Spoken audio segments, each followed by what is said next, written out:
Hello hello! Alors ici on va continuer un petit peu les bases de Blender, donc on avait vu les textures, maintenant on va passer aux matériaux. Je vais vous expliquer un petit peu le fonctionnement des matériaux dans Blender. Alors attention que je ne vais pas non plus pouvoir rentrer trop dans le détail parce que c'est vraiment un sujet qui est assez vaste et on peut faire beaucoup de choses au niveau des matériaux dans Blender.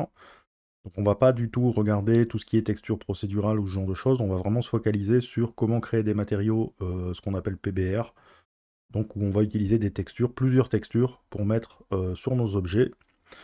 Et c'est aussi le fonctionnement que vous pourriez retrouver dans des moteurs de jeu comme Unreal ou Unity. Voilà, ils utilisent aussi des matériaux dans le même genre, même si ça ne se crée pas de la même façon, bien évidemment. Mais en tout cas, le fonctionnement des textures et des matériaux sera un petit peu ça sera un petit peu la même chose dans Unreal et dans Unity. Donc on va tout de suite passer à l'interface. Au niveau de l'interface dans Blender, on va avoir la possibilité de travailler avec un workspace qui a été spécialement conçu pour travailler sur les matériaux. Alors c'est pas une obligation, hein, vous pourriez tout à fait créer vos fenêtres à la main et utiliser uniquement ce que vous avez besoin. Nous ici on va passer par le workspace shading qui se trouve ici en haut. Alors l'avantage c'est qu'il a directement des fenêtres qui sont ouvertes et qui vont nous aider à faire nos matériaux, notamment vous avez votre objet 3D qui sera ici présent. Vous avez un explorateur de fichiers qui va vous permettre d'aller chercher directement vos textures sur votre disque dur. Alors ça, c'est pas une obligation, vous pouvez aussi faire des glisser-déposer depuis un explorateur Windows ou Mac classique, je pense. Donc voilà, c'est pas une obligation d'avoir ça, mais en tout cas, voilà, c'est assez pratique d'avoir ça à sa disposition. Vous avez ici une fenêtre en bas à gauche qui vous permet de voir des images, si vous voulez afficher une image en particulier. Et il nous a enlevé la timeline et il nous a remplacé ça par le shader editor, qui est cette fenêtre ici, qui va vraiment nous permettre de travailler sur notre matériau. Par contre, on a gardé les propriétés, vous allez voir pourquoi, on en a besoin quand on va travailler sur les matériaux. Pour vous expliquer vraiment le concept de base des matériaux, et encore une fois, je vous le dis, on ne va pas aller trop loin ici, surtout au niveau du shader editor, je ne vais pas m'embarquer dans des choses trop compliquées. Ce que je vais faire, c'est que je vais effacer ce cube et je vais venir mettre plutôt un nouvel objet. Donc là, ici, je vais prendre une sphère, l'agrandir un peu et je vais la passer en Shade Smooth. Donc voilà, j'ai créé une sphère vraiment de base. Et on va aller voir ce qui se passe au niveau des matériaux. Donc lorsque je sélectionne cette sphère, je vais aller ici dans les matériaux et vous voyez que, à la grosse différence du cube qu'on avait par défaut dans Blender, la sphère qui est ici n'a pas encore de matériaux. J'ai rien qui est affiché ici dans le Shader Editor. Et la liste des matériaux ici est vide. Alors on va commencer par ça. Je vais vous expliquer un petit peu le fonctionnement de cette liste de matériaux. Première chose à savoir, sur un objet de Blender, vous pouvez avoir plusieurs matériaux. Il n'y a pas d'obligation d'avoir un seul matériau, donc vous n'êtes pas obligé de tout faire dans une seule texture si vous le voulez. Vous avez moyen de séparer vos textures et vos matériaux sur plusieurs matériaux différents, et de les assigner notamment au niveau des polygones. Donc vous allez pouvoir sélectionner certains polygones et leur assigner un matériau spécifique. Ces matériaux, on va les retrouver dans ce qu'on appelle des slots. Donc ici, ce sont des emplacements de matériaux. Alors pour l'instant, ces emplacements, j'en ai pas. Sur mon objet, il m'en a pas créé par défaut lorsque je l'ai créé. Si on avait eu le cube de tout à l'heure, là, par défaut, il nous met un emplacement sur le cube de base.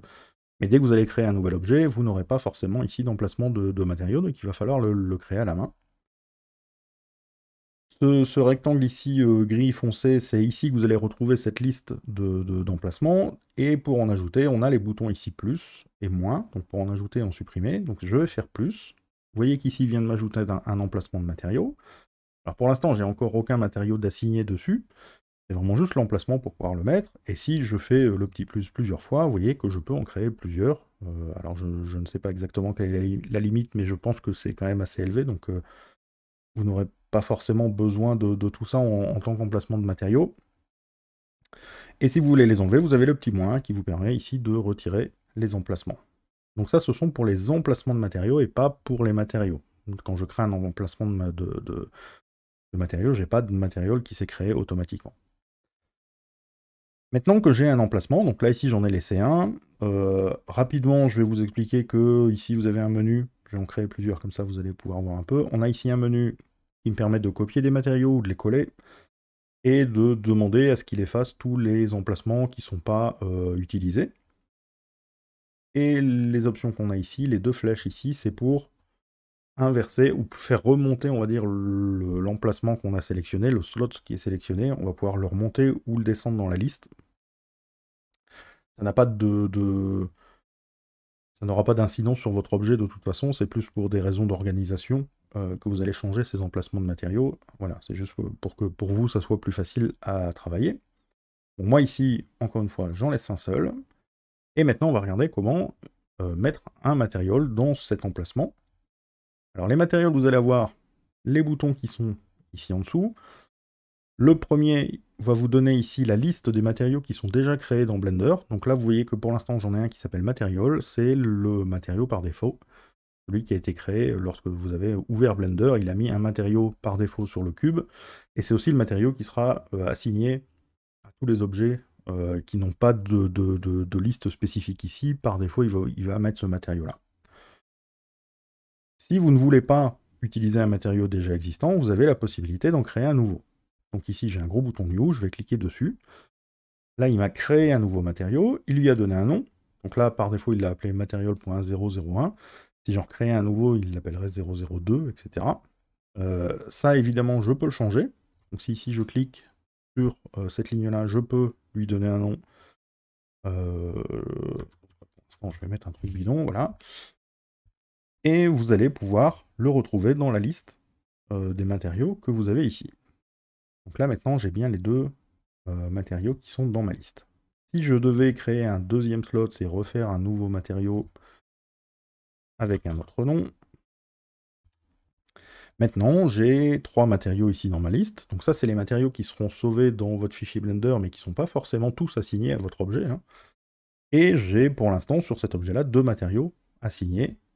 J'ai mes 2 emplacements de matériaux. Celui-là, je vais l'enlever, encore une fois, j'ai pas besoin, et je pourrais très bien décider de changer, de venir prendre Tutu comme matériau ici pour ma sphère. Alors vous remarquez que dans ma liste, ici, j'ai mon matériau qui a un 0 devant son nom. Alors pourquoi il a 0? Tout simplement parce que ce matériau-là, actuellement, il n'est utilisé par aucun objet dans Blender. Donc on va dire qu'il est, il est perdu un petit peu dans l'espace, voilà, il n'est pas utilisé par personne. Et alors pourquoi il nous l'indique avec ce 0? Et ça c'est très important, c'est que par défaut, tous les éléments qui ont un 0 comme ça devant leur nom, lorsque vous allez sauver votre fichier Blender, ils vont disparaître. Donc ils ne seront pas sauvés. Alors il faut bien faire attention à ça, c'est que si vous faites une collection par exemple de matériaux pour pouvoir les réutiliser par la suite, si à un moment vous n'appliquez pas les matériaux sur des objets, et qu'il y en a où il y a des zéros comme ça devant, vous savez que si vous sauvez votre fichier et que vous le rechargez, le matériau va disparaître. Pour contrer ça, on a la possibilité d'utiliser le bouton ici qui a une forme de petit bouclier. Si je clique dessus, vous allez voir que maintenant dans ma liste, ce matériau-là a un F devant son nom.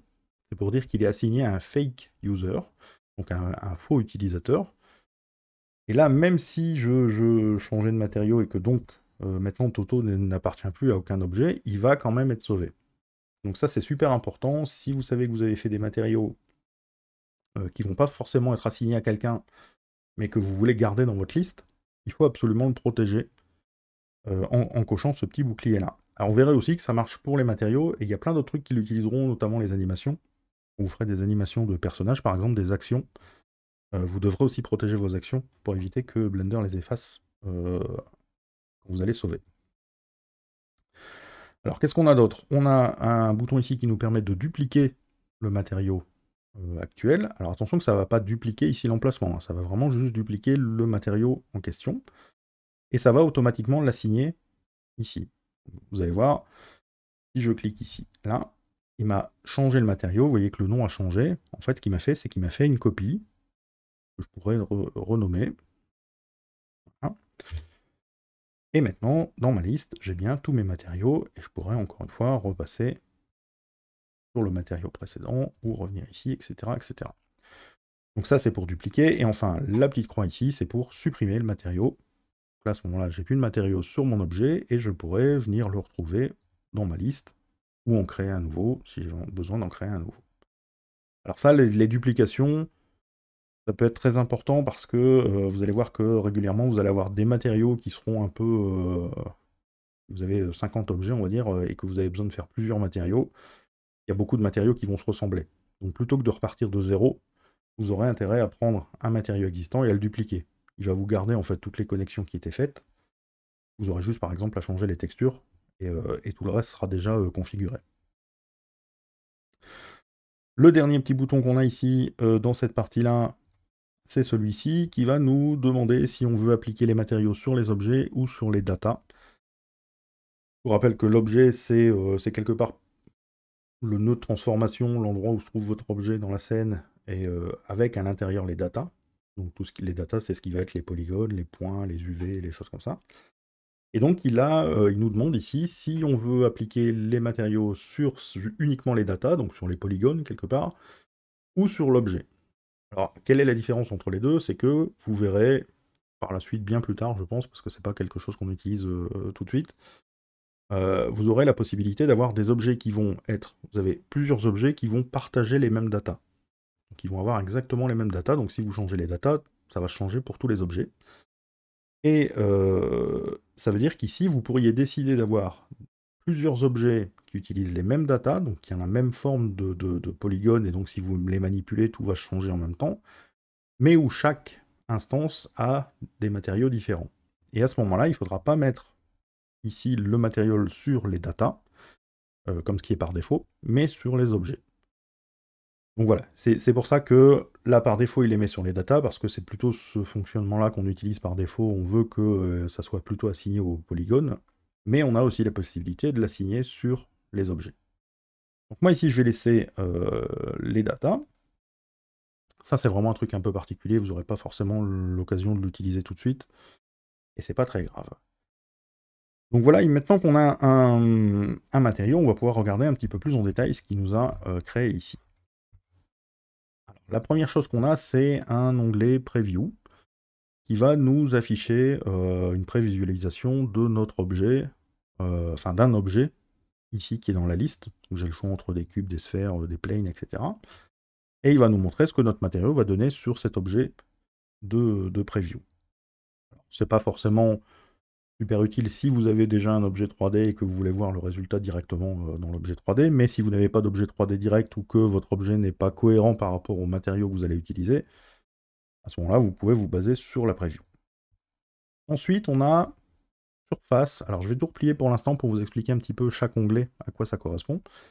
Ensuite, on a un onglet surface. L'onglet surface et l'onglet volume, ce sont en fait les deux fonctionnements que vous allez avoir sur votre objet. Chaque objet que vous allez créer va être constitué d'une surface, donc c'est ce qui va faire le contour de l'objet, c'est ce qui est visible ici, moi, sur ma sphère, c'est ce qu'on voit actuellement, c'est la surface de la sphère. Et le volume, c'est ce qui va être à l'intérieur de votre objet. Le volume, c'est si par exemple, à un moment, vous avez envie de faire un objet qui va être rempli de fumée, ou qui sera comme ça un peu vaporeux, mais qui n'a pas forcément de surface, vous pourrez le faire en mettant un matériau sur le volume et non plus sur la surface. Parfois, vous aurez besoin des deux. Vous pourrez avoir un matériau sur la surface, par exemple, qui va être transparent, avec à l'intérieur un volume qui vous permet de voir à travers. Bon, voilà. Donc il y a moyen comme ça de faire des choses un petit peu sympas par rapport à ça. Attention que tout ça va être dépendant aussi du moteur de rendu que vous allez utiliser. Donc si vous êtes en Eevee ou si vous êtes en cycle, le fonctionnement sera un peu différent. Les shaders que vous allez mettre dessus fonctionneront un petit peu différemment. Alors j'en profite ici pour vous expliquer ce que c'est qu'un shader, parce que c'est un mot qu'on n'a pas encore utilisé. Le shader, en fait, c'est l'algorithme mathématique ou physique qui va être utilisé pour que votre ordinateur puisse vous montrer votre objet. Et ces shaders, on en a plusieurs. Celui qu'on va voir aujourd'hui dans cette vidéo, c'est le Principled BSDF, c'est celui qui est créé par défaut. Mais sachez qu'on en a plusieurs. Vous verrez que quand on va ici dans la liste des shaders, vous voyez que j'ai une liste quand même assez conséquente de shaders différents. Donc ça, on aura l'occasion de les manipuler par la suite, mais voilà, ici dans cette vidéo, on va principalement se focaliser sur le Principled BSDF, qui est le matériau par défaut, le shader par défaut qui sera assigné à vos matériaux. Alors ce shader, on le retrouve ici. Vous voyez bien qu'il me dit sur la surface de mon objet, il est venu appliquer le shader Principled BSDF. On a ici un bouton Use Node, ça je vais passer un petit peu à côté, je pourrais très bien demander de ne pas utiliser les nodes, c'est-à-dire ce qu'on a ici dans le shader editor, qui nous permet de faire les connexions avec les textures, etc. et de nous mettre un truc un petit peu bidon. Si je l'enlève, vous allez voir que voilà, il me met une sorte de matériau très très simple. Honnêtement, il n'y a pas grand intérêt, je comprends même pas pourquoi il le laisse. Bon, voilà. Donc moi ici, je vous conseille de le laisser cocher, hein, bien évidemment. Ça vous permettra de travailler sur votre shader ici, et de travailler ici dans le shader editor, donc qui est cette fenêtre, hein. Et vous voyez que pour l'instant, dans volume, je replie surface, dans volume, j'ai rien qui est appliqué, il me dit non. C'est-à-dire qu'il n'y a pas de shader qui est appliqué au volume de mon objet, il n'y a rien, mon objet est vide à l'intérieur, il n'y a pas de volume. Alors on va voir d'autres choses qu'on aura l'occasion de voir. Je vais rapidement passer sur le viewport display, je vous explique ça tout de suite, ça c'est assez simple. C'est si vous êtes ici en mode solide, vous avez la possibilité de changer la couleur de l'objet en mode solide uniquement, qui n'aura rien à voir avec le mode rendu, hein. Si je passe ici en rendu, vous voyez que mon objet est blanc. Donc c'est vraiment juste pour le mode solide. Vous pouvez dire s'il est métallique ou s'il va briller ou non. Ça, on va y revenir quand on va discuter justement du shader. Et donc vous avez juste ici les paramètres d'affichage du mode solide de votre matériau. Je vais remettre blanc, hein, tant qu'à faire. Voilà. Et donc vous avez des settings, ça on va y revenir juste après, quand on va changer ici quelques paramètres dans notre shader, sinon je pourrais pas vous expliquer, ça n'aura pas d'incidence visuelle, donc vous n'allez pas comprendre à quoi ça sert. Alors avant de vraiment travailler ici sur les surfaces et sur notre shader, je vais faire des petits changements au niveau du moteur de rendu. Donc je vais aller ici dans les paramètres du moteur de rendu, je vous explique, je vais être obligé ici d'activer des fonctionnalités, sinon il y a des choses que je vais essayer de vous montrer qui ne seraient pas visibles. Donc ici, moi je vais venir cocher Ambient Occlusion, Screen Space Reflection. À l'intérieur de Screen Space Reflection, je vais venir ici cocher Réfraction. Et je pense que c'est à peu près tout ce dont j'ai besoin. Oui, le reste ça devrait aller.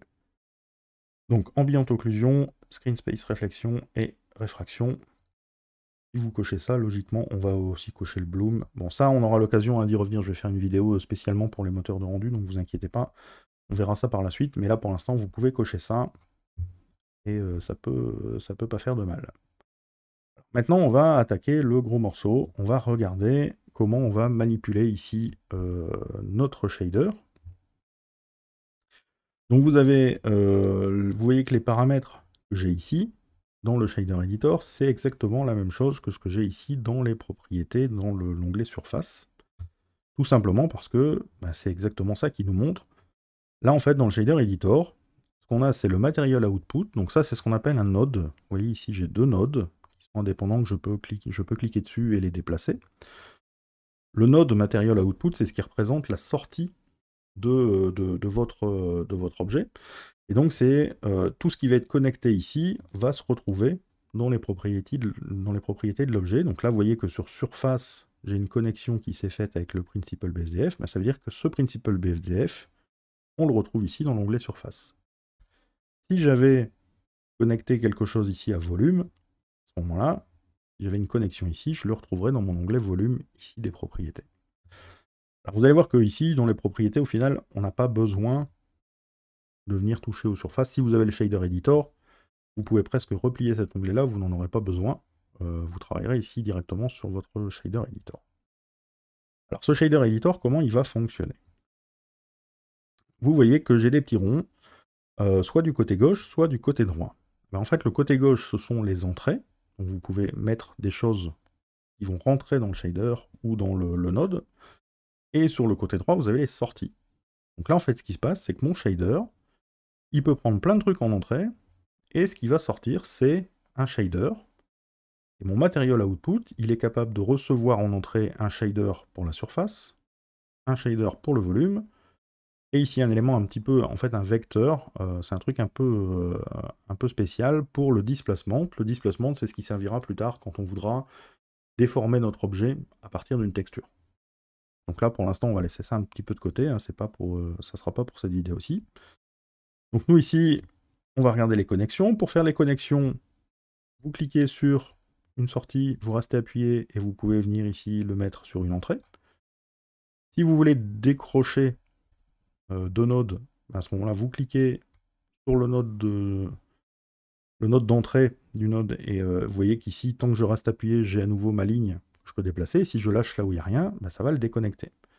Donc là, si je regardais, voilà, vous voyez que maintenant, j'ai plus rien de connecté ici à surface dans mon matériau. Alors moi, ici, je vais le reconnecter, on en a besoin. Et on va regarder un petit peu maintenant ce shader-là, est-ce qu'on va pouvoir en faire. Donc moi ici, je ne vais pas vous faire la totalité de ce qui est possible de faire avec ce Principal BSDF, je vais vous expliquer en gros le fonctionnement des fonctionnalités, mais on va vraiment se focaliser sur ce qui fait un petit peu l'essence des matériaux PBR. Donc, encore une fois, PBR, Physically Based Rendering. Donc c'est ce qui va utiliser ce qui va être essayer d'être le plus correct possible au niveau physique pour les matériaux. Donc ici, au niveau du BSDF, qu'est-ce qu'on a? On a deux onglets qui nous servent juste à faire des sélections d'algorithmes. Le premier, c'est pour l'algorithme qui va afficher le spéculaire. Le spéculaire, c'est ce rond blanc que vous voyez ici. En gros, c'est là où il y a une lumière qui tape directement sur mon objet et qui va se refléter. Le deuxième, c'est un algorithme qui va nous servir à gérer le subsurface scattering. Donc là, on arrive déjà dans des choses un petit peu plus compliquées. Le subsurface scattering, c'est tout simplement pour les objets qui vont avoir de la lumière qui va rentrer dans l'objet, qui va se diffuser dans l'objet et qui va ressortir en ayant pris une couleur. Exemple, la peau. La peau humaine. Si vous êtes en train de faire un personnage, il faudra absolument mettre du subsurface scattering si vous voulez avoir cet effet de diffusion de la lumière dans la peau. L'autre exemple aussi qu'on utilise souvent, c'est la cire. La cire, quand vous avez une bougie, si vous allumez la bougie, ben forcément on a la lumière qui va rentrer dans la bougie, à l'intérieur de la bougie, et qui va se diffuser dans la bougie. Et ben, ça, on le fera avec le subsurface scattering. Bon voilà, je ne vais pas rentrer dans le détail ici dans cette vidéo, mais vous savez un petit peu à quoi ça sert. Donc on a deux algorithmes différents, et ici c'est pareil, on a deux algorithmes pour les spéculaires, en sachant que, bon voilà, surtout pour le spéculaire, ça a peu d'incidence. En revanche, pour le subsurface, il y a des gros changements en fonction de ce que vous allez sélectionner. Mais ça aussi, attention, certains paramètres ici ne sont accessibles que si vous êtes en cycle, donc avec le moteur de rendu cycle, et pas avec le moteur de rendu Eevee. Donc deux moteurs de rendu différents, on aura l'occasion de le voir dans la vidéo sur les moteurs de rendu. Mais donc attention quand même, là tout se mélange un petit peu. Donc c'est pour ça qu'ici aujourd'hui je vais essayer vraiment de me focaliser sur, on va faire de l'Eevee et je vais vous montrer que ce qui sert à faire des matériaux vraiment de base et un peu classiques. Et quand vous voudrez pousser plus loin ça, il faudra faire bien attention au moteur de rendu que vous utilisez et si toutes les propriétés sont accessibles dans ce moteur de rendu là. Alors ensuite on a la base color. Donc moi ici ce que je vais faire, c'est que plutôt que vous expliquer bêtement au fur et à mesure, je vais en même temps créer un matériau, comme ça vous allez pouvoir le voir. Donc la base color, c'est une des propriétés qui est très importante dans le PBR, c'est une des propriétés principales, c'est tout simplement la couleur de votre objet. Donc soit ici je pourrais cocher, venir cliquer sur le petit carré blanc et sélectionner une couleur. Donc je vais me mettre en rendu, vous voyez. Donc là oui, si je sélectionne bien rendu ici, je vais en direct voir les changements que je vais faire. Donc ici je peux sélectionner la couleur. Mais vous voyez que le petit rond blanc, ici, qui correspond au spéculaire, je vous ai dit, par rapport à la lampe, lui, il reste blanc. Donc c'est vraiment la couleur de base de votre objet. Sur cette base color, vous voyez que devant, j'ai un petit rond jaune. Ça veut dire que ça, on est capable de connecter une image ou un node. Ça peut être autre chose qu'une image, hein. Mais ici, je peux venir connecter un node. Et comme le petit rond est jaune, ça veut dire qu'il est prévu pour du RGB. Je peux avoir une couleur, en fait, de connecter à ce paramètre-là. Donc moi, je vais venir chercher. J'ai déjà ici créé une sorte de texture par défaut, donc je vais essayer de vous expliquer en même temps que je le ferai. Comme ça, vous saurez un petit peu ce que je suis en train de faire. Donc moi, ici, j'ai la base color qui est cette image-ci. Donc je l'ai pris, j'ai cliqué, j'ai glissé ici dans mon shader editor, ça m'a ajouté ceci. Si j'avais voulu le faire à la main, donc rajouter ce node qui correspond à mon image à la main, j'aurais pu faire Shift A. Donc Shift A, c'est l'équivalent du menu Add que vous avez ici. Et Shift A vous ouvre le menu Add qui contient tous les nodes accessibles au niveau des shaders. Donc ici, je vais aller voir dans Texture. Et dans Texture, j'ai un truc qui s'appelle Image Texture. Voilà, c'est exactement la même chose que ça. Sauf qu'ici, il faudrait que je vienne charger l'image à la main en faisant Open. Voilà. Donc c'est plus simple de le prendre là et de le glisser, hein, honnêtement. Et même si vous n'avez pas cette fenêtre-là, vous pouvez le prendre d'un explorateur Windows, par exemple, ça fonctionnera aussi. Donc ici, qu'est-ce que j'ai? Donc il m'a créé un node qui a deux sorties, la sortie de la couleur et la sortie de la couche alpha. Donc si vous n'avez pas de couche alpha sur votre image, bah, c'est pas très grave, hein, la couche alpha sera blanche. Mais donc vous avez deux sorties à ça.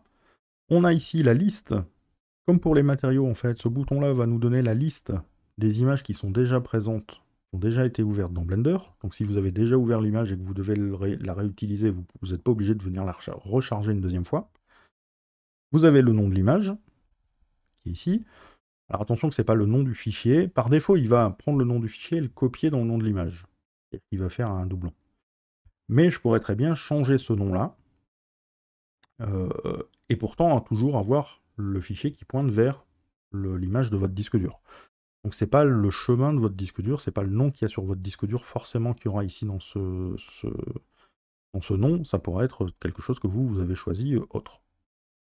J'ai la possibilité de demander de verrouiller l'image, de sauver l'image sur un fake user si jamais elle n'est plus utilisée. Encore une fois, ça c'est comme pour les matériaux, je peux créer une nouvelle image. Si j'ai pas envie d'utiliser une image qui est déjà créée, comme moi ici, je peux créer une image directement dans Blender, et vous verrez plus tard, on fera peut-être de la peinture directement dans Blender, et il y a moyen de peindre directement les textures, et à ce moment-là, on aura besoin de créer des nouvelles textures, des nouvelles images directement dans Blender, ou je peux ici venir recharger un autre fichier avec ce bouton-là, et enfin le dernier, c'est pour supprimer l'image du node. Ça va pas me supprimer le node, hein, ça va juste enlever l'image. Je peux vous montrer si je fais ça, voilà. Et vous voyez que je peux venir rechercher mon image dans la liste et je retombe sur la même chose. J'ai d'autres paramètres qui sont en dessous, qui sont un petit peu compliqués à comprendre. Ça ici, c'est l'interpolation de la texture, c'est-à-dire de savoir s'il va faire des effets entre le noir et blanc. Donc là, pour l'instant, c'est linéaire, donc c'est vraiment un dégradé linéaire. Si vous avez déjà fait des dégradés, par exemple, dans Photoshop, vous savez un petit peu ce que c'est linéaire, cubique, etc. Vous avez ici savoir s'il doit vous mettre l'image à plat ou s'il doit essayer de faire une sorte de mapping en forme de boîte ou de sphère. Là, honnêtement, la plupart du temps, vous ferez flat parce que ça veut dire que vous aurez des UV. Et si vous utilisez des UV, ça sera plutôt pour l'utiliser en mode flat. Mais bon, ça arrivera, hein, vous pouvez l'utiliser en box. Si à un moment, vous n'avez pas des UV très bien dépliés, il y a moyen de faire des trucs rapides avec ça. Votre image va se répéter. Donc ça veut dire que, si vous vous souvenez par rapport à ce qu'on avait fait au niveau des UV, la texture se répétait en dehors des UV, mais là en fait c'est ce qui se passe. Si je mettais clip au lieu de repeat, la texture ne va pas boucler, elle ne va pas se répéter, et donc vous auriez une partie de votre objet avec la texture, et si il y a une partie des UV qui dépassait de l'image, et ben ça serait vide. Elle ne va pas automatiquement se répéter. Ensuite, vous avez la possibilité soit d'avoir une image fixe, soit de venir chercher un film ou ce genre de choses. Bon, encore une fois, il y a des choses ici qui sont très compliquées, hein. Voilà, on va pas forcément faire ça aujourd'hui. Notamment les UDIM, voilà, c'est pas forcément pour tout de suite. On a le color space. Alors ça, c'est super important parce que vous allez devoir le changer régulièrement pour certaines textures. Donc là, le color space pour l'instant, c'est sRGB. Alors je le mets en sRGB parce que ils ont été sauvés. Mon fichier ici, image de couleur, a été sauvé en mode sRGB. Donc c'est la manière dont votre fichier va travailler sur vos couleurs. Et il va essayer de faire des adaptations en fait entre toutes les couches pour que votre couleur soit la plus belle possible. Alors le problème, c'est que ça marche très bien pour les couleurs. Mais lorsque vous avez certaines textures, vous verrez comme par exemple ici, j'ai des textures qui vont être sur le roughness, qui sont des images en noir et blanc, ou même vous avez des textures encore plus compliquées où chaque couche RGB a en fait une information différente sur chaque couche. Il ne faut surtout pas utiliser le sRGB, sinon ça va essayer de faire des adaptations colorimétriques sur votre image, alors que non, il ne devrait surtout pas le faire, et utiliser l'image brute. Donc ça, on aura l'occasion d'y revenir, mais de temps en temps, vous verrez qu'on devra ici changer le sRGB pour mettre autre chose. Alors vous savez que la base color, vous pouvez laisser sRGB, normalement ça fonctionnera bien. En tout cas, si vous avez créé vos textures sur Photoshop ou sur Substance Painter, Designer, enfin voilà, il y a peut-être possibilité de créer vos textures en n'étant pas en sRGB, mais ça voudrait dire que vous avez fait quelque chose de particulier pour ne pas l'avoir en sRGB. Normalement, maintenant, la plupart des logiciels vont sauver vos images en sRGB. Donc moi ici, il nous reste un dernier truc, c'est le vector, ici qui est en entrée. Par défaut, ce vector va être connecté, en gros il va venir chercher les UV de votre sphère. Vous n'avez pas forcément besoin de venir connecter quelque chose de particulier ici si vous avez des UV sur votre objet, mais vous verrez que de temps en temps on aura besoin ici de venir connecter des choses pour changer la manière dont la texture va se plaquer sur l'objet, pour savoir si elle va se répéter par exemple, entre autres. Donc voilà, il y a des choses qui pourront être ici connectées sur le vecteur. Là pour l'instant je ne vais rien mettre. Et je vais venir connecter le color à la base color. Et là vous voyez qu'automatiquement je vois maintenant mon image en couleur qui s'est appliquée dessus. Alors là vous voyez tout de suite bien que si je ne faisais que mettre une couleur sur mon objet, ça serait pas forcément très joli. C'est pas vraiment prévu pour, c'est-à-dire que, à part si vous êtes vraiment en train de faire des textures peintes, et où à ce moment-là, il faudrait enlever le spéculaire, enfin voilà, il faudrait faire des choses particulières pour que ça fonctionne et que visuellement ça soit intéressant, mais dès que vous allez travailler en PBR, vous allez devoir travailler souvent sur plusieurs images, c'est très rare que vous n'aurez qu'une texture de couleur, ou alors vous allez régler les autres paramètres pour donner des valeurs fixes, mais ça sera quand même pas aussi joli que si vous aviez plusieurs textures. Donc moi ici j'ai la base color sur la couleur ici sur la base color. Je vais sauter sur les paramètres de subsurface, donc ça je vous ai dit, c'est pour gérer la diffusion de la lumière à l'intérieur de l'objet. Donc on va pas faire ça ici dans les médias. Ensuite on a un autre paramètre qui lui est important par rapport au PBR, c'est le métallique.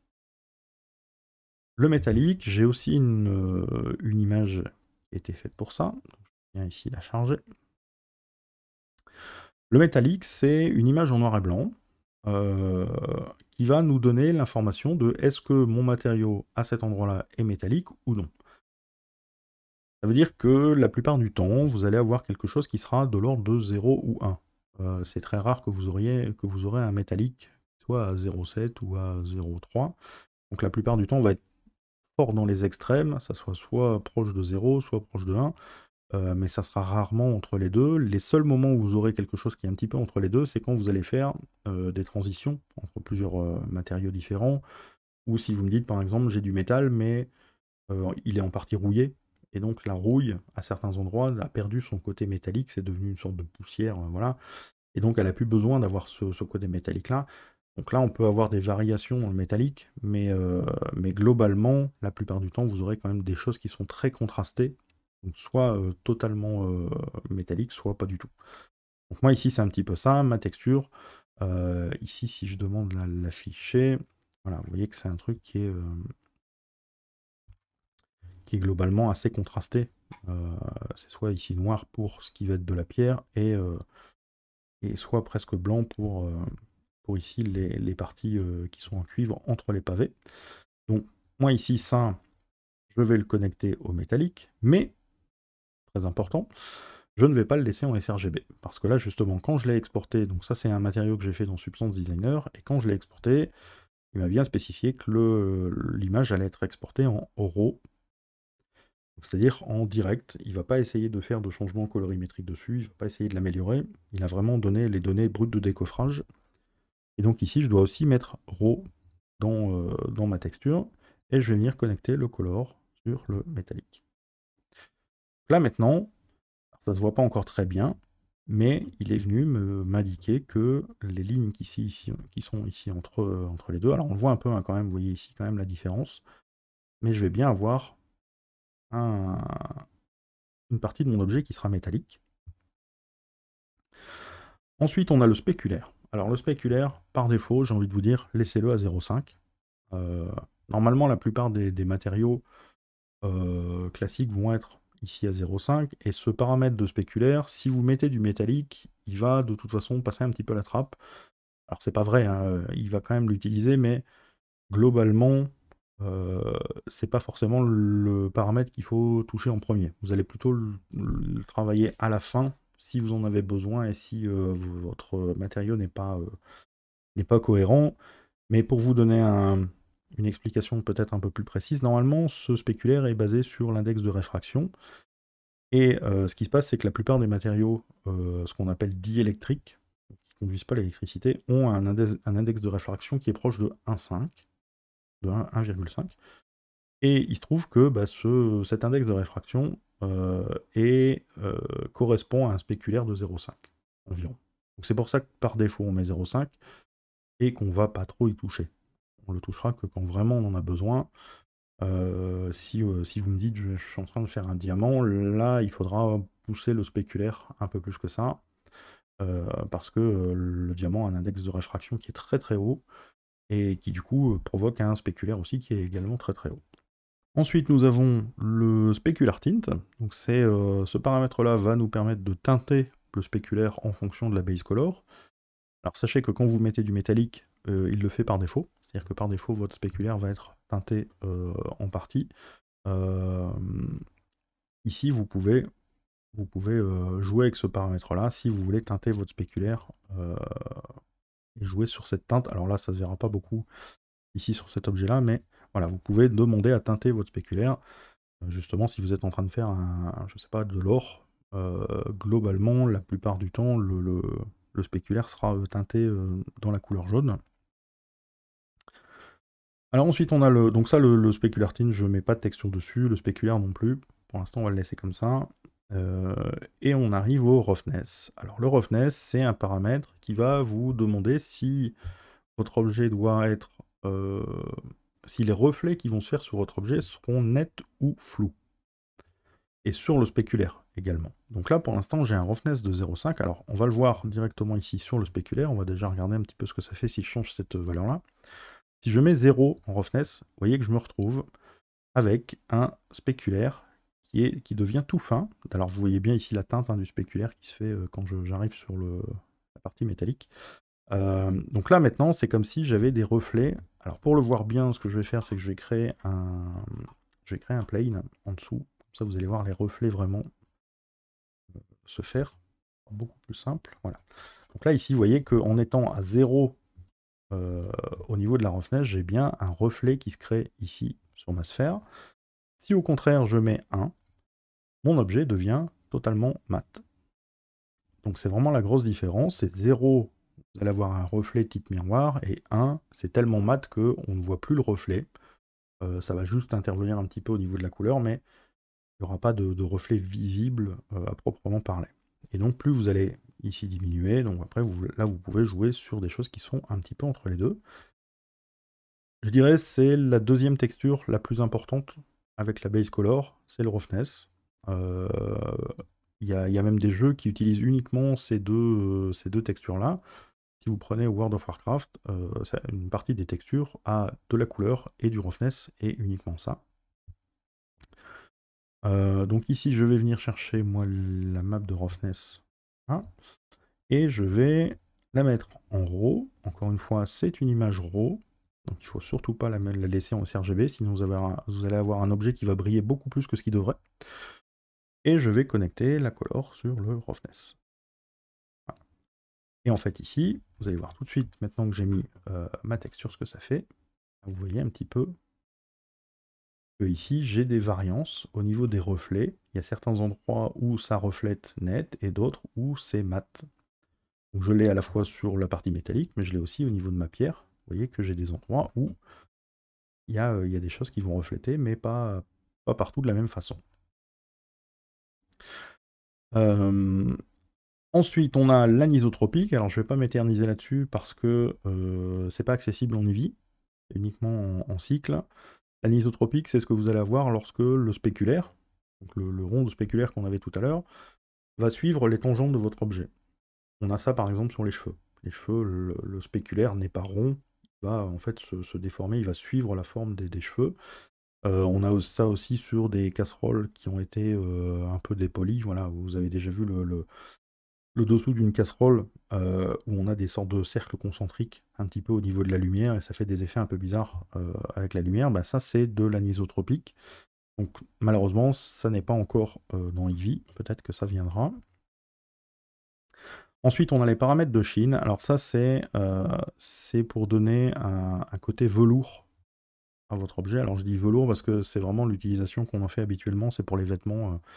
Donc en gros ça va simuler le fait qu'il y a peut-être des petits poils qui dépassent, des petites fibres qui vont dépasser de votre objet et qui du coup vont capter la lumière sur les bords.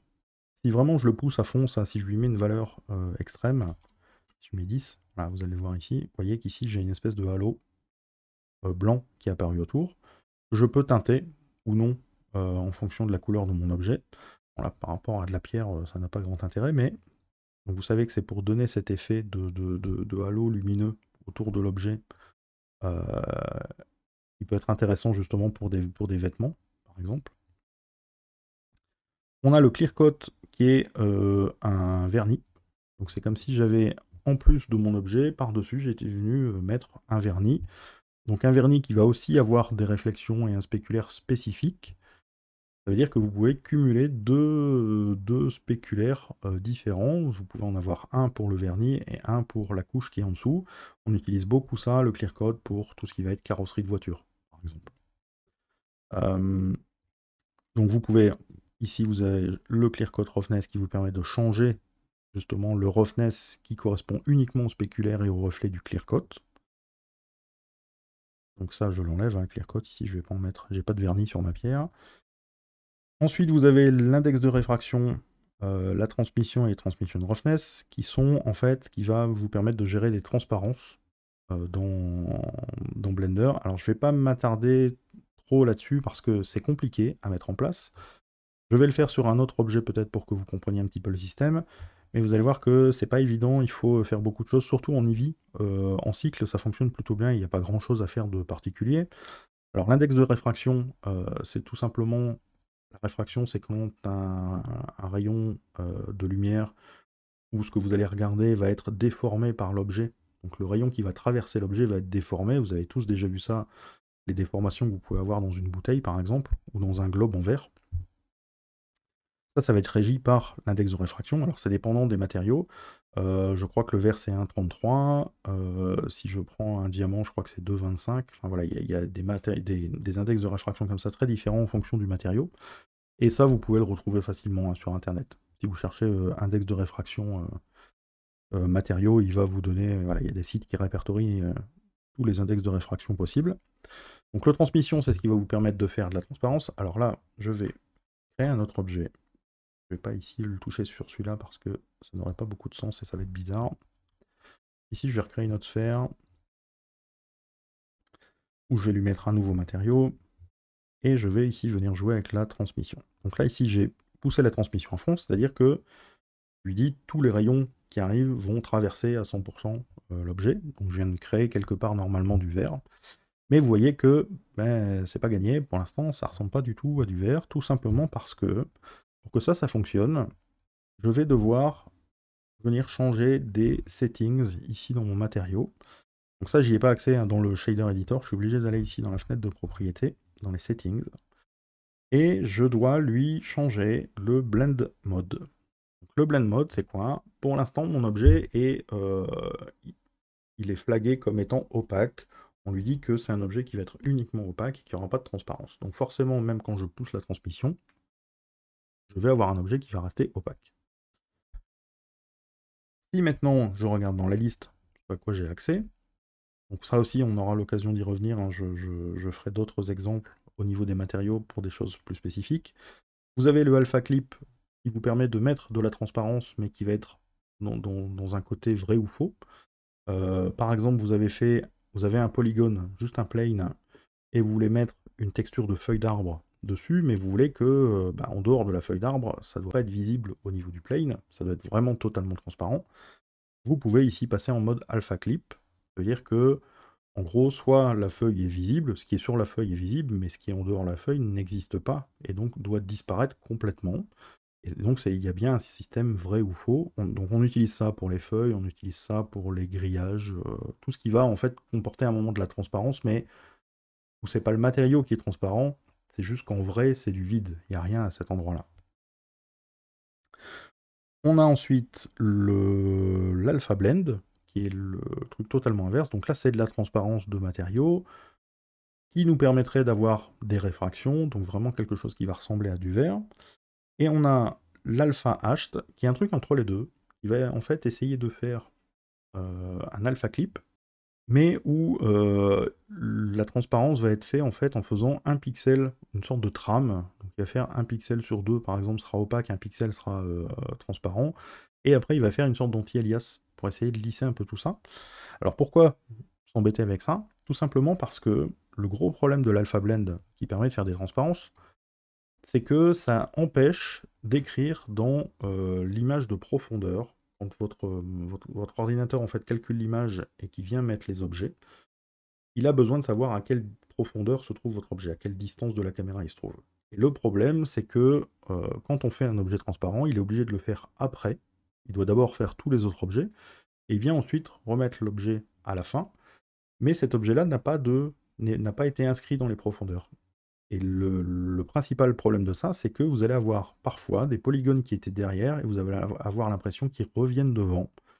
Et donc ça va donner des effets comme ça un peu étranges, des sortes de bugs visuels. Alors ça dépend de la forme de l'objet, ça dépend de beaucoup de choses, mais globalement, si vous avez un objet un peu complexe qui doit avoir de la transparence, si vous mettez Alpha Blend, ça risque de poser problème.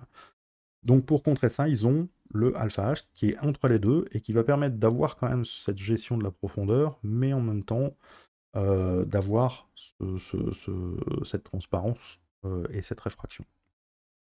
Donc moi ici je vais mettre Alpha Hashed. Et on a la même chose ici pour les ombres. Donc soit ici je peux demander des ombres opaques, Alpha Clip ou Alpha Hashed, ou alors pas du tout. Ici je mets none, vous voyez qu'il m'enlève totalement les ombres. Alors l'Alpha Hashed malheureusement ne fonctionne pas non plus très très bien au niveau des transparences, c'est un peu étrange.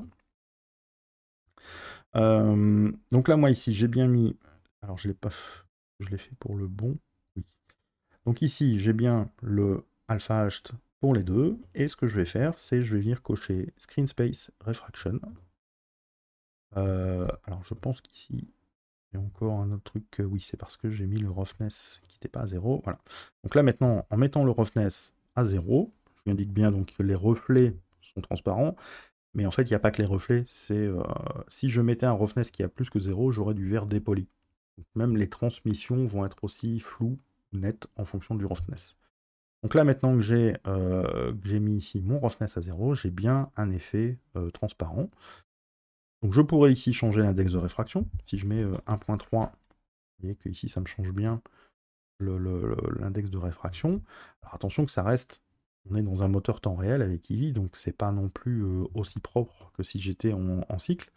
Mais bon voilà, il y a moyen d'avoir des choses assez intéressantes. Si vraiment vous devez faire du vert réaliste, malheureusement, c'est pas instantané, il faut faire tout un tas de trucs. Si j'essayais de faire une bouteille par exemple et que je lui mettais ce matériau-là, ça serait pas forcément très joli. Donc il faut bidouiller, il y a plein de trucs à faire pour réussir à avoir un matériau de verre qui soit un peu cohérent. Donc ça, vous pouvez le retrouver déjà sur internet hein, si vraiment vous en avez besoin. J'essaierai aussi de mon côté, moi, de faire une vidéo pour vous expliquer ça.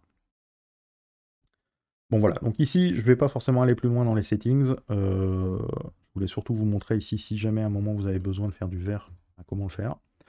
Donc je reviens sur mon matériau de pierre. Donc on était ici, index de réfraction, transmission. Alors attention que le transmission roughness, justement, qui est pour gérer si c'est flou ou pas, ce transmission roughness séparé ne fonctionne qu'en cycle. Donc vous n'aurez pas, là ici, vous voyez que par défaut, en Eevee, il va se servir du roughness global, mais il ne va pas se servir ici du transmission roughness. Ensuite, on a l'émission. Alors là, ici, j'aurais pu mettre quelque chose de lumineux sur mon objet. Donc l'émission, je vais peut-être aussi, je vais vous le montrer sur cet objet-là. Je vais enlever ici ça, je vais le remettre en opaque. Voilà. L'émission, c'est lorsque vous voulez que votre objet crée de la lumière qui soit lumineux à un endroit, donc vous pouvez choisir ici une couleur, et on peut aussi mettre une texture. Donc ça veut dire que vous pouvez avoir un motif lumineux sur votre objet. Vous pourrez, si je prends ça par exemple sur ma sphère, je vais venir chercher ici une des textures que j'avais fait normalement pour le métallique, si je le mets sur émission, voilà. Vous voyez qu'ici, les lignes deviennent lumineuses à cet endroit-là. Vous pourrez les colorer. Donc encore une fois, là, ça peut être une image en couleur, hein, donc il pourra avoir une couleur. Moi, ici, je suis en Blender 2.92, donc j'ai un paramètre que vous n'avez peut-être pas, qui est le Emission Strength. C'est-à-dire que ça, je peux le booster, je peux lui donner une force. Et vous voyez qu'au bout d'un moment, ça se met à briller. Pourquoi? Parce que j'ai activé ici le Bloom dans le moteur de rendu. Donc je vais avoir un truc qui commence à donner des effets comme ça de brillance. Si je mets, si j'enlève ça et que je remets ma couleur, voilà, vous voyez que je peux vraiment avoir des choses comme ça. Donc c'est assez sympa, hein, il y a moyen de faire des choses assez chouettes avec ça.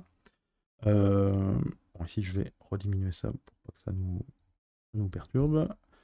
Donc l'émission et l'émission strength pour gérer l'émission de lumière. Ensuite vous avez un paramètre alpha. Alors contrairement à la transmission, ce paramètre alpha c'est justement lorsque vous voulez faire de la transparence, mais de la fausse transparence. C'est pas le matériau qui est transparent, c'est ce que je vous disais par exemple les feuilles d'arbre. C'est vraiment le meilleur exemple que je puisse vous donner. Je peux peut-être aussi vous le montrer sur cette sphère-là, du coup. Si je prends ça et que je viens ici connecter ça sur l'alpha, et que mon matériau, je remets ici, on va essayer justement le alpha clip. Voilà. Donc là, ici, vous voyez que tout ce qui n'était pas blanc sur mon image ici, que j'ai connecté à alpha, disparaît. Et cet alpha clip, j'ai un paramètre threshold qui me permet de gérer à quel moment il détermine que c'est transparent ou pas. Donc vous voyez, je peux même jouer avec ce paramètre-là pour faire apparaître ou disparaître des choses. Ça, globalement, c'est ce qu'on utilise. Si à un moment vous avez besoin de faire des apparitions et des disparitions, c'est une des techniques qu'on peut utiliser. C'est de jouer avec ce alpha clip. Alors souvent, on ne joue pas avec le clip threshold, hein. On va plutôt multiplier cette image-là avec un noise qu'on va mettre plus ou moins sombre. Donc c'est plus au niveau du matériau que ça se fera.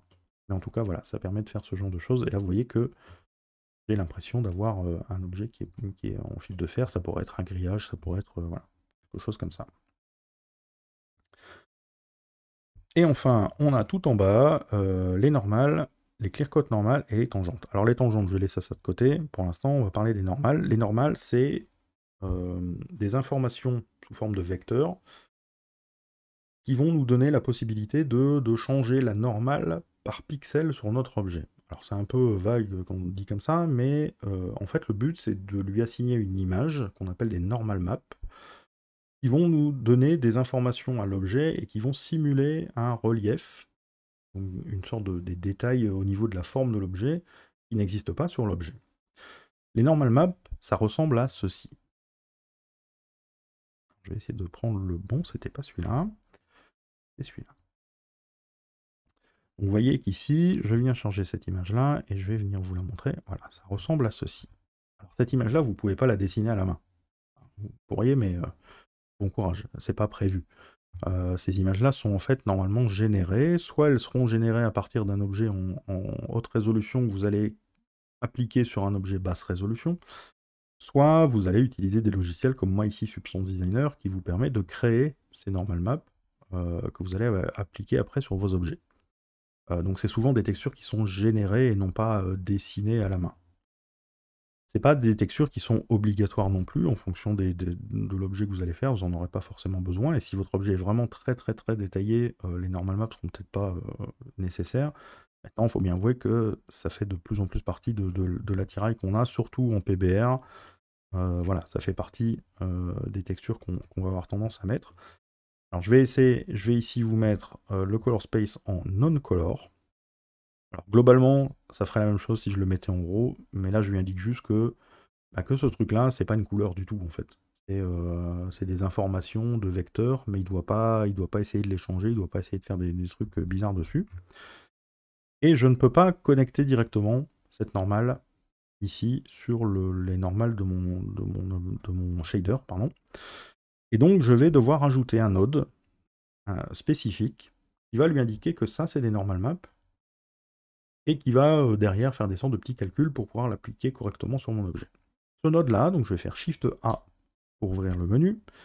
Je vais aller dans Vector, et vous voyez que j'ai ici un node Normal Map. Je le sélectionne. Alors quand vous créez un node, ça je vais peut-être aussi, si vous créez un node, par défaut il vous met ici en mode déplacement, hein, vous devez cliquer pour le fusionner.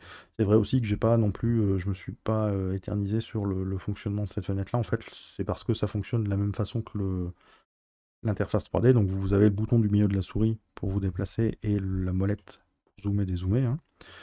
Donc ici j'ai créé ce node là, qui est en tangent space. Donc là, pour l'instant, on va pas épiloguer là-dessus. Faut juste savoir qu'il y a plusieurs modes au niveau des normales. Vous avez tangente, object, world. Alors le Blender Object, Blender World, c'est un truc un peu particulier, mais en gros, dans tous les logiciels qui utilisent des normales, vous aurez ces sélections-là, donc tangente, object ou world space. C'est juste pour savoir en fait comment il doit assigner les normales que vous allez lui donner sous forme d'image sur votre objet.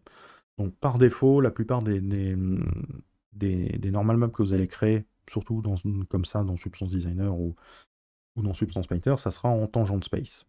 L'avantage des normales en tangent space, c'est qu'ils se basent sur les tangentes de l'objet, donc la forme de l'objet, et que votre objet du coup peut être animé. Et les normales vont se déplacer en même temps. Si j'étais en object space ou en world space, si l'objet se déforme, si c'est un personnage par exemple et qu'il se déforme avec un squelette, les normales ne fonctionneraient plus s'ils ne sont pas en tangent space. Donc voilà, là ici on va laisser tangent space. Je pourrais lui donner un UVMap spécifique si j'en avais plusieurs. Bon là j'en ai qu'un, donc je vais pas m'embêter. Et j'ai la force des normales. Par défaut on va laisser 1. C'est-à-dire que normalement si vous avez bien fait votre normal, la force à 1 c'est ce qu'il doit avoir. Et vous voyez que j'ai une entrée ici color, et que j'ai une sortie normale. Bah, ici je vais juste prendre ici le color de ma texture et le brancher sur color. Et la sortie normale pour la brancher sur les normales. Et voilà ce que ça fait. Vous voyez maintenant que mes normales ont créé une sorte de relief sur mon objet. Ce que je peux peut-être faire, c'est le mettre aussi ici sur le play. Ça, vous le verrez aussi ici. Voilà. Et donc là, vous voyez mon matériau en PBR, donc avec mes textures de couleur, métallique, roughness et normal. Alors, il y a une dernière texture qu'on pourrait utiliser, qui est la texture d'ambiante occlusion. La texture d'ambiante occlusion, les occlusions, c'est tout simplement lorsque vous avez des objets qui sont proches les uns des autres, la lumière a du mal à rentrer dans les interstices et elle va avoir tendance à se perdre un peu à cet endroit-là, et donc ça va créer des zones un peu sombres. C'est ce que vous pouvez avoir par exemple dans les coins d'une pièce. Les coins d'une pièce sont souvent plus sombres que le centre des murs. Si vous avez des cavités dans un objet, si vous avez des rainures, des choses comme ça, la lumière va avoir plus de mal à pénétrer là-dedans, et donc ça va être plus sombre au niveau des rainures. Ben là, c'est un peu ça. Donc moi, ici, j'ai une texture d'ambiante occlusion. Je vais vous montrer à quoi elle ressemblait. Encore une fois, c'est une texture, moi, qui a été générée dans Substance Designer. Hein, je ne l'ai pas dessinée à la main, ce truc-là. Et cette texture-là, alors, dans Blender, c'est un peu bizarre. Je préfère le fonctionnement dans Unreal, honnêtement, parce qu'on a directement ici un truc ambiante occlusion. Moi, dans Blender, je vais vous montrer comment je l'utilise la plupart du temps, cette texture d'ambiante. Je fais deux choses avec. La première chose, c'est que je vais l'utiliser pour le spéculaire. C'est-à-dire que moi, je voudrais que dans les interstices... Alors, je vais booster peut-être un petit peu ma lampe. Que c'est un petit peu plus clair au niveau de ma texture. Moi, je voudrais que au niveau des spéculaires, donc des reflets, etc., qu'on puisse pas avoir ça là où il y a des creux vraiment très prononcés, là où il y a des cavités, et donc des occlusions. Moi, je voudrais que le spéculaire ne puisse pas être à cet endroit-là. Et donc, je vais avoir tendance, moi, à prendre ce spéculaire-là. Le problème, c'est que, vous voyez que mon image, elle est en noir et blanc, donc les valeurs vont de 0 à 1. Et que, par défaut, le spéculaire, normalement, c'est 0,5. Donc, comment je vais changer ce truc-là? Je vais rajouter un node. Donc, Shift A. Le node, c'est le Color Ramp. Le Color Ramp, en fait, va permettre de réassigner des valeurs sur les niveaux de gris que vous avez dans votre image. Donc là, par exemple, j'ai mon image qui va du noir au blanc. En connectant la couleur ici sur le facteur, je vais pouvoir réassigner, lui dire que ce qui était noir, par exemple, va devenir gris foncé, ce qui était blanc va devenir gris clair, ou je pourrais même donner des couleurs, hein. Je pourrais lui dire que le noir devient bleu et le blanc devient rouge, et donc ça me donnerait des trucs un petit peu bizarres. D'ailleurs, je peux peut-être vous le faire. Donc là, ici, ce que je vais faire, c'est que je vais prendre la couleur, je vais le brancher sur directement le Material Output pour vous montrer ça. Donc là, vous voyez, ça, c'est mon ambient occlusion que j'ai pour l'instant brute. Si ici, je sélectionne, donc là, j'ai un dégradé. Vous voyez que je peux avoir quelque chose qui se rapproche de ce qu'on pourrait avoir avec des levels dans... c'est un petit peu l'équivalent des levels dans Photoshop. Je pourrais créer, ici, normalement, je peux ajouter des valeurs, je peux en retirer, enfin voilà, donc j'ai aussi, je peux inverser les couleurs, voilà, ça, il y a plusieurs propriétés qui sont accessibles ici, mais je pourrais dire, à la place du noir, moi maintenant je veux mettre du bleu, et donc vous voyez que maintenant c'est bleuté, à la place du blanc, je veux mettre du rouge, ah, donc je pourrais comme ça changer les couleurs, bon moi c'est pas ce que j'ai envie de faire ici, hein. Ce que j'ai envie de faire, c'est de laisser le noir noir, ça je remets noir ici sur la première valeur, mais au lieu d'avoir du blanc, je vais demander d'avoir un value à 0,5. Donc maintenant, ma texture va de noir à gris moyen. Et ça, je vais pouvoir le brancher sur le spéculaire. Et maintenant, je raffiche ça. Alors, c'est minime, voilà, c'est du détail, mais mon spéculaire ne va plus rentrer dans les interstices, là où il y avait vraiment des occlusions. Donc ça peut donner au niveau des reflets, c'est souvent assez intéressant, ça permet d'avoir des reflets qui fonctionnent bien. Si ici je reprends, si je fais une deuxième lampe par exemple, je vais la mettre très rasante ici. Vous voyez qu'ici, au niveau du spéculaire, je vais avoir des zones vraiment où j'ai pas de spéculaire parce qu'il y avait des occlusions. Ensuite, ce qu'on peut faire aussi, c'est, je pourrais très bien... Donc là, on commence à avoir des choses un petit peu plus... On sort un petit peu du PBR, normalement. On devrait pas faire ça, mais si vous voulez styliser un petit peu plus, ce que je peux faire, c'est rajouter un node Color Mix RGB. Ce node-là permet de mélanger les couleurs. Alors quand je dis mélanger, on va dire c'est presque de faire des modes de fusion, comme dans Photoshop, des modes de fusion entre les couleurs. Donc j'ai deux entrées. Je peux mettre ici ma base color et mes occlusions. Ce sont les entrées, donc j'ai vraiment les deux connexions. Ici, je peux dire si l'effet se fait entre 0 ou 1. C'est presque l'opacité, on va dire, du calque supérieur, ce paramètre-là. Vous voyez que je pourrais même ici connecter une texture hein, à ça. Ou une valeur quelconque. Et moi, ce que je veux faire, c'est pas mix, c'est je veux faire un multiply. Je veux qu'il multiplie les ambiantes occlusions, la couche d'ambiante occlusion sur les couleurs. Et si je prends ça et que maintenant je le branche sur le base color, vous voyez, je vais vous montrer avec le facteur, vous voyez ce que je peux faire. Je peux ici assombrir mon objet là où il y a des occlusions. Donc ça, c'est à vous de voir si vous voulez le mettre, à quelle force vous voulez le mettre, enfin voilà. Faut faire attention parce que ça a vite tendance à rendre vos images un peu trop dures de travailler beaucoup avec les occlusions comme ça. Mais le mettre un peu, c'est pas forcément une mauvaise idée. Ça peut permettre d'avoir un truc un peu sympa. Voilà, donc ça c'est vraiment pour la base du matériau. Là on a, je dirais presque un matériau PBR un peu classique si vous travaillez avec des textures. Avant d'aller plus loin, je vais ici effacer ça. Plus besoin.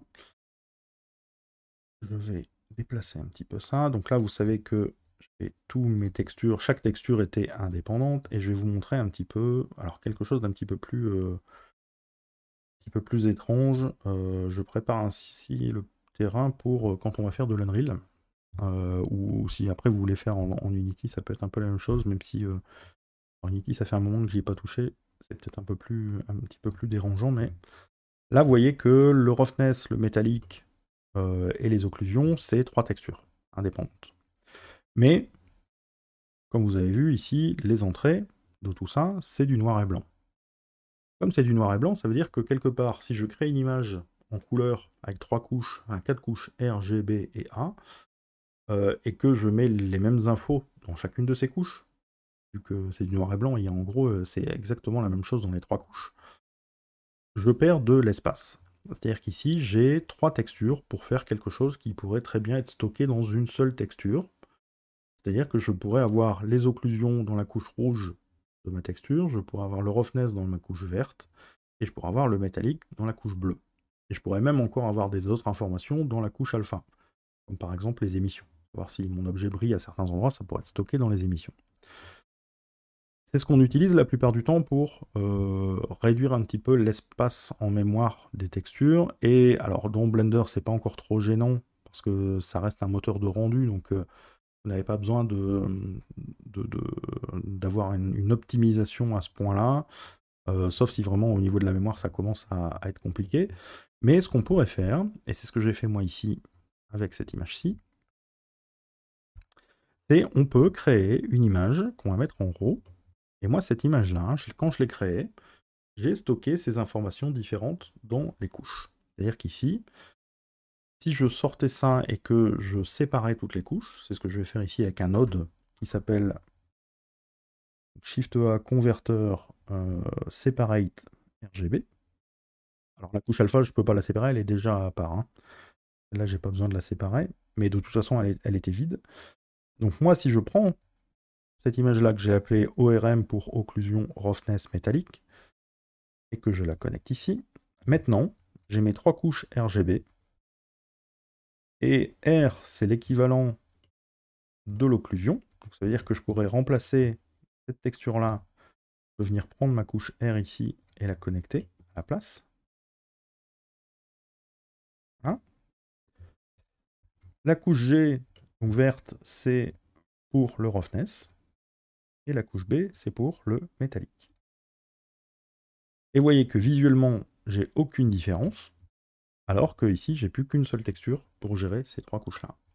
Alors là, je l'ai fait dans Substance Designer, donc c'est très facile de stocker ça. Si vous faites du Substance Painter, il y a aussi moyen de stocker les couches comme vous le voulez. Si vous le faites à la main, c'est possible, c'est un peu plus galère, parce que ça veut dire que dans Photoshop, il faudrait travailler sur chaque couche indépendamment, donc c'est pas forcément le truc le mieux prévu, mais ça reste possible aussi. Et là, vous voyez que ça simplifie quand même beaucoup de choses, vu que j'ai plus qu'une seule texture au lieu de 3, et que si je devais la changer, j'ai qu'une texture à mettre à jour, et ça fonctionnera parfaitement. Bon, ça, c'est pas une obligation d'utiliser ça, ça fonctionne très bien avec plusieurs textures ici dans Blender, mais si vous voulez un petit peu optimiser, ça peut être une manière de voir un peu ça. Alors pourquoi je l'ai mis dans ce sens-là, et je vais quand même aussi vous expliquer ça, on essaye de mettre le roughness dans la couche verte, parce que le roughness, je vous ai dit, c'est une des textures qui est le plus important, et que pour une raison que j'ignore, en tout cas dans Unreal, je ne sais pas dans Blender si ça ou si c'est dans vraiment l'image que ça se fait, mais la couche verte est souvent de meilleure qualité que la couche rouge et la couche bleue. Donc c'est pour ça qu'on a tendance à mettre le roughness en couche verte et de séparer les autres infos dans les autres couches. Le roughness doit être vraiment parfait, donc c'est pour ça qu'on le stocke plutôt sur la couche verte. Voilà, donc ici on a fait un peu le tour des matériaux PBR. Là j'ai vraiment été... je vous ai vraiment expliqué comment avoir des matériaux PBR classiques. Ce qu'on pourrait changer, et là on sort un petit peu du cadre des matériaux PBR de base, c'est on pourrait avoir besoin de changer par exemple ici le nombre de fois où cette texture se répète sur mon objet, sans forcément vouloir toucher les UV. Pour faire ça, on a la possibilité de le faire via 2 nodes. Dans les nodes, je ne vais pas rentrer dans le détail ici, mais vous avez vraiment beaucoup de choses. Vous avez notamment des inputs qui vont vous permettre de retirer des informations de votre scène ou de votre objet. Vous avez les vectors qui vont faire des opérations sur les vecteurs que vous pouvez avoir. Et notamment, moi ici, c'est ce que je vais avoir besoin, puisque j'ai envie de mettre quelque chose sur les vecteurs d'entrée, des opérations en fait, qui vont gérer les UV. Et donc, ce que je vais avoir besoin, c'est un input texture coordinate. Donc là, vous voyez que texture coordinate, on retrouve quoi? On retrouve notamment nos UV. On a d'autres trucs, je pourrais par exemple, ça me permettrait de projeter des textures par rapport à la caméra, ou par rapport à l'objet, ou par rapport au normal de l'objet, enfin voilà. Donc j'ai des choses qui sont ici accessibles dans les textures coordinates. Si ici je branchais UV sur les vecteurs, ça n'aura aucune incidence. Ça ne va rien changer puisque c'était déjà en fait le fonctionnement par défaut. Vous voyez que ça n'a rien fait. Si maintenant je viens rajouter un node donc dans Vector Mapping, vous voyez que j'ai un node Mapping. Je vais en profiter pour vous montrer le fonctionnement ici quand vous avez un node comme ça. Vous voyez que quand je crée un node et que je passe sur des lignes existantes, les lignes se mettent en surbrillance. Donc ça me permet de demander à ce qu'il fasse automatiquement une connexion. Si par exemple je vais sélectionner cette ligne ici au-dessus, si je clique, il a automatiquement connecté l'entrée et la sortie par défaut. Alors, parfois ça marche très bien, parfois il ne le connecte pas forcément sur la bonne entrée, par exemple s'il y en a plusieurs possibles. Mais si je prends par exemple ici le mix RGB, de temps en temps il va le connecter sur le color 1 alors que vous en avez besoin sur le color 2. Bon, ça il ne peut pas non plus le deviner. Mais ça vous permet comme ça de pouvoir gagner un peu de temps. Donc ici le mapping, comment ça fonctionne? C'est lorsque vous voulez changer la manière dont votre texture est appliquée sur vos coordonnées. Donc moi dans mon cas, vu que j'ai mis les UV en entrée, c'est comment ça va s'appliquer sur les UV. Et ce que je peux faire par rapport à ça, alors ce que je vais faire c'est par contre bien connecter la sortie à toutes mes images, pour que ça soit la même chose pour tous. Hein. Et je vais pouvoir faire ce genre de choses là. Je peux ici par exemple faire des translations. Faire bouger ici, décaler dans un sens, dans l'autre. Je vais pouvoir tourner ma texture. Vous voyez que je peux tourner ma texture sur mes UV, donc il faut vraiment imaginer que les UV sont fixes de mon objet, mais que la texture est en train de tourner. Donc ça donnerait ce genre de choses. Et je peux aussi le faire tiler. Là, ici, je peux augmenter et demander à ce que ma texture se répète, par exemple, 3 fois. Là, je vais mettre des valeurs numériques. Et vous voyez que maintenant, j'ai ma texture qui est appliquée 3 fois sur mon objet. Donc voilà, ça vous permet comme ça de faire des petites variations. Alors bien évidemment, ça ne fonctionne que si votre texture a été créée pour être tileable, ou c'est pas une texture qui est spécifique pour l'objet. Si vous avez une texture spécifique pour l'objet avec des normales calculées pour l'objet, etc., bien évidemment, ça ne fonctionne pas. Mais voilà, pour les textures qui se répètent, c'est un bon moyen de pouvoir gérer un petit peu les tiles et d'avoir ce genre de fonctionnement où parfois vous allez vouloir les tourner à 45 degrés si c'est du plancher ou ce genre de choses. Alors il nous reste une dernière chose à voir au niveau des matériaux, c'est la manière dont on va pouvoir utiliser les emplacements de matériaux pour mettre plusieurs matériaux sur un objet. Alors, attention, faites bien la distinction entre matériaux et textures, parce que je pourrais très bien, rien qu'à l'aide des textures, venir mettre des choses différentes sur mon objet, c'est-à-dire des endroits où ça serait transparent, des endroits où ça serait métallique ou non. Ça, c'est vraiment, il faut bien faire le distinguo. Bon, donc moi ici, c'est vraiment pour avoir un deuxième emplacement de matériel. Ce deuxième emplacement de matériel serait aussi accessible par exemple dans des logiciels, des moteurs de jeu comme Unreal. C'est ce qui vous permet d'avoir plusieurs shaders différents dans Unreal sur un même objet. Donc moi ici, pour vous montrer ça, je vais sélectionner la sphère, je vais créer un nouvel emplacement de matériaux, et je vais créer un nouveau matériau vide à l'intérieur. Et je vais venir... Alors je vais mettre une couleur ici. Je vais peut-être lui mettre un petit peu d'émission. Je vais mettre de la lumière. Et je vais descendre le roughness. Donc, ici j'ai créé un matériau. Ce matériau-là, moi je le fais avec des couleurs pour que ça soit plus simple pour vous montrer ça. Mais vous pourriez tout à fait venir créer des textures aussi et faire la même chose que ce qu'on a fait ici pour le matériau précédent. Maintenant que j'ai créé ce matériau, on va devoir l'assigner sur certaines parties de mon objet. Et ça va se faire en mode edit. Donc ici, je vais rentrer en mode edit sur ma sphère. Je vais sélectionner sur ma sphère les polygones sur lesquels j'ai envie d'assigner ce nouveau matériau. Moi, ici, j'avais une boucle, je vais peut-être complètement le faire là-dessus. Donc ici, j'ai sélectionné une boucle de polygones. Et vous voyez que quand je suis en mode edit, j'ai 3 boutons qui sont apparus ici, qui n'étaient pas là précédemment, qui vont me permettre soit d'assigner tel ou tel matériau sur des polygones, soit de sélectionner tous les polygones qui utilisent ce matériau-là, soit enfin de désélectionner tous les polygones qui utilisent ce matériau-là.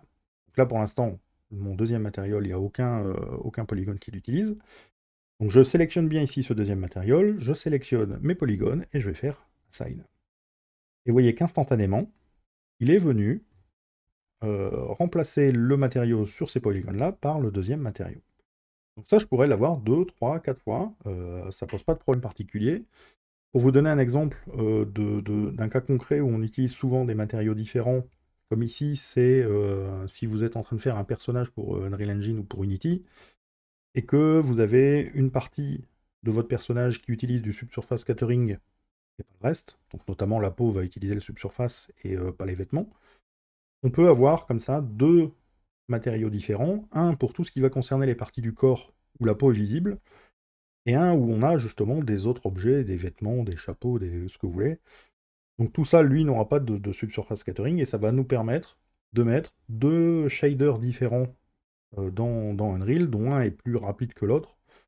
Donc ça nous permet comme ça un petit peu d'optimiser, de mettre du subsurface que sur les parties dont on a besoin au niveau du subsurface. Bon voilà, c'est vraiment juste un exemple. Moi ici, j'ai maintenant mes deux matériaux, je vais sortir du mode edit. Donc vous voyez que j'ai bien deux matériaux. Si maintenant je veux revenir et remettre le premier matériau, rien de plus simple. Je reviens ici sur, si par exemple j'ai fait une erreur, je voulais que ces polygones-là soient sur le premier, je resélectionne le premier, je refais Assign. Donc vous voyez, c'est vraiment très très simple.